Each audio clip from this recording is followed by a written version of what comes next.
Et salut tous les amis, c'est CryptoPartage, c'est un plaisir de retrouver pour cette vidéo d'analyse du 2 juin 2021.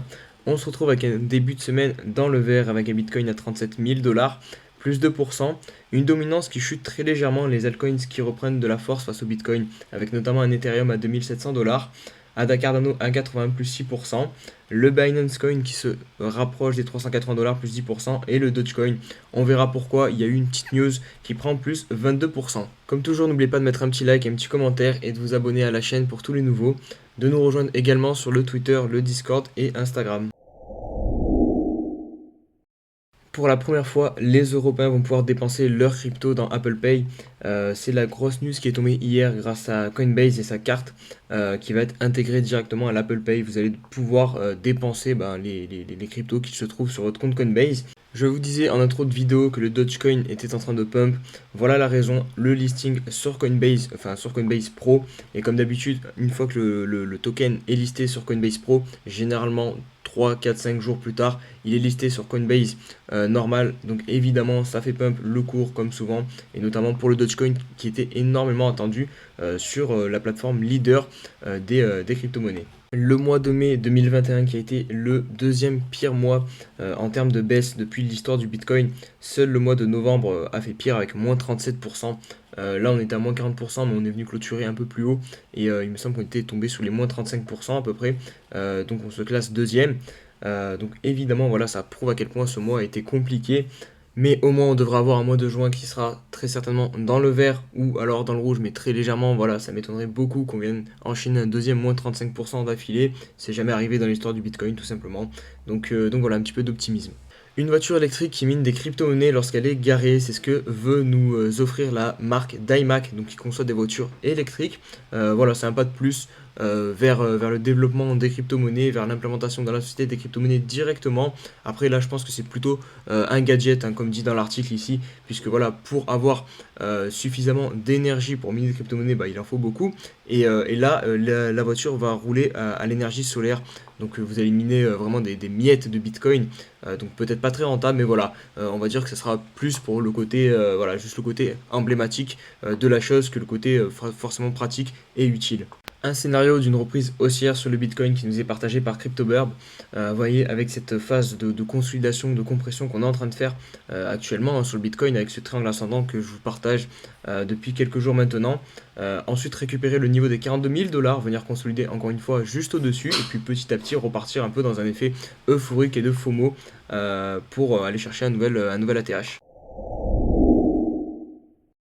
Allez, on se retrouve pour l'analyse du Bitcoin en 4 heures pour commencer. C'est plutôt positif au niveau du court terme. Vous voyez, on a récupéré une tendance haussière sur le H4, on a récupéré aussi la moyenne mobile de 21 périodes.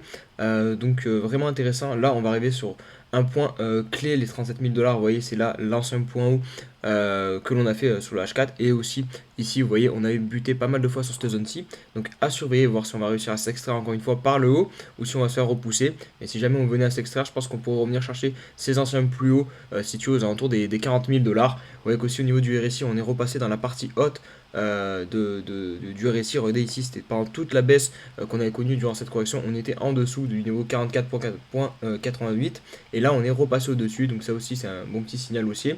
Et pareil au niveau du MACD, on a recroisé boule, donc de ce côté-là, sur le H4, c'est pas trop mal. Si on se met sur le daily, c'est aussi intéressant puisque regardez, le triangle ascendant est toujours pertinent. Je vais retirer ça qui date qui était pour le H4.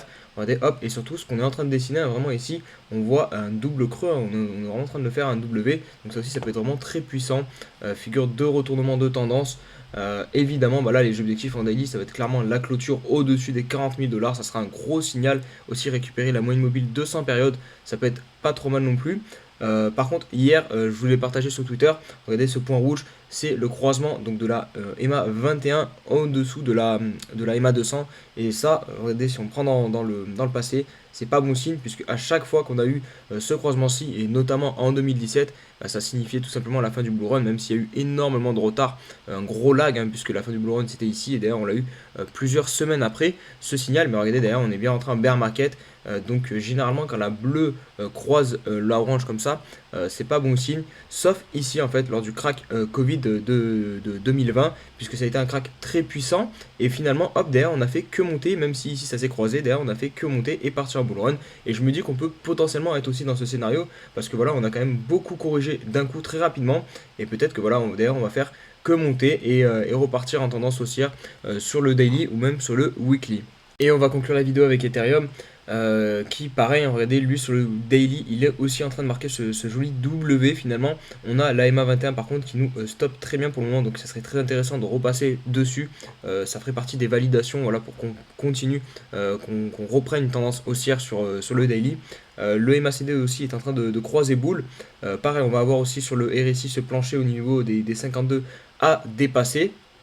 Mais ouais, clairement, ça à surveiller. Après, voilà, encore une fois, au niveau du court terme, bah, en théorie, vous devrez plutôt peut-être chercher des ventes, hein, parce que regardez, on est sous résistance. Donc là, on a plus de chances de se faire repousser.